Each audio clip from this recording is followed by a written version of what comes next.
हजरत, आप मुझे ये बताएं कि ये जो हम लोग आज बैठक किए और आपकी बात को बहुत लोग गौर भी किए, तो इसका आगे मकसद क्या है?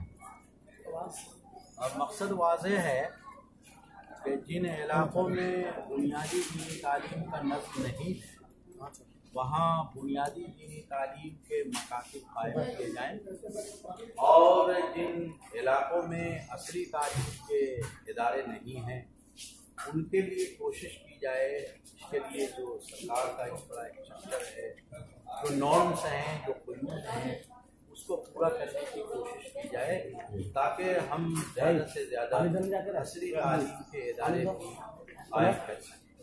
हम ये भी चाहते हैं कि कोचिंग सस्ते किस्म के कायम किए जाएँ ताकि गरीब बच्चों के लिए भी उसका तालीम आम हो सके और वो आला मेयारी तालीम के लिए अपने को तैयार कर सके।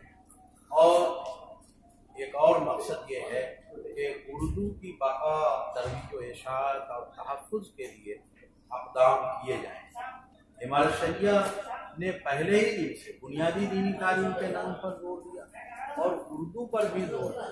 ये कम लोगों को मालूम है कि 1937 में जब मौलाना अबुल महासिन मोहम्मद सज्जाद की इंडिपेंडेंट पार्टी की हुकूमत कायम हुई बिहार में और यूनुस साहब बारटला बने, तो 1937 में पहली बार इमारत शरिया की तहरीक से दफ्तरी, सरकारी और अदालती जबान उर्दू को करार दिया गया। यूनुस साहब बारटला की हुकूमत 120 दिन चली, लेकिन इसमें इतना बड़ा काम उन्होंने किया। आज लोग दूसरी सरकारी जबान बनाने के लिए जगन्नाथ मिश्रा और सत्येंद्र नारायण को याद रखते हैं।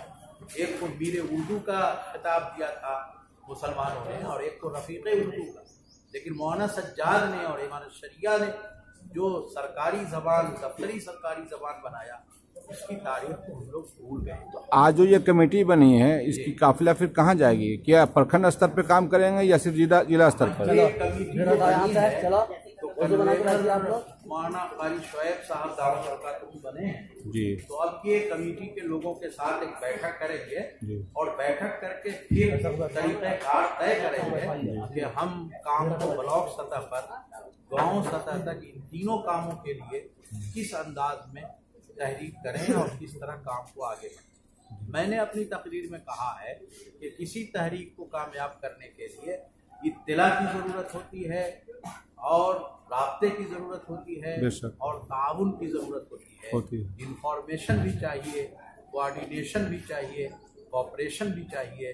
तो इस तरह से ये काम इंशाअल्लाह राब्ते, इंफॉर्मेशन, इत्तलाआत और ताउन के साथ आगे बढ़ेगा। तो क्या जरूरत पड़ेगी तो अपना इस सब कमेटी के नाम को आप डिस्प्ले करेंगे, मीडिया में ला सकेंगे आप लोग? बिल्कुल लाएंगे, क्यों नहीं लाएंगे, आप ला सकते हैं जी। ठीक, शुक्रिया। ये जो कमेटी बनी है जी, आप इसके नाम को ला सकते हैं।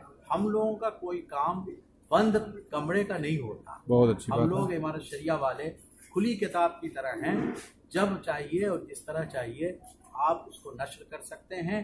जो प्रोग्राम यहाँ हुआ, जो कमेटी बनी, जो लोगों की राय आ रही, तो सब पे आप उसको नश्र कर सकते हैं। अमीर शरीयत आमिर सुबहानी साहब के हुक्म के मुताबिक ये आप लोग काफिला को बढ़ाए हैं? नहीं, अमीर शरीयत हमारे मुफक्किर इस्लाम मौलाना मोहम्मद वली रहमानी दावत बरकातहू हैं जी। आमिर सुबहानी साहब तो सरकार के होम सेक्रेटरी हैं। इसका ताल्लुक आमिर सुबहानी से कुछ नहीं। अच्छा, इसका वली रहमानी साहब जी, वली रहमानी साहब, हाँ, मौलाना मोहम्मद वली रहमानी साहब हमारे अमीर शरीयत हैं और हम उनके हुक्म और हिदायत पर भी यहाँ आए हैं और काम की जो शक्लें तय हुई हैं वो उनकी हिदायत और मशवरे के मुताबिक। अच्छी बात है, तो ठीक है, अच्छी बात है। आपका स्वागत है सुबहानाबाद में। शुक्रिया, आज आपने सुन लिया ये सारी बात। एक सवाल है सर मेरा, ये उर्दू बेदारी तालीम ये सूबाई सतह पे है या मुल्की सतह पे चलाया जा रहा है? नहीं, इमारत शरिया 1921 में कायम हुई और इमारत शरिया बिहार, उड़ीसा, झारखंड में काम करती है, कुछ हिस्सा मगरबी बंगाल में।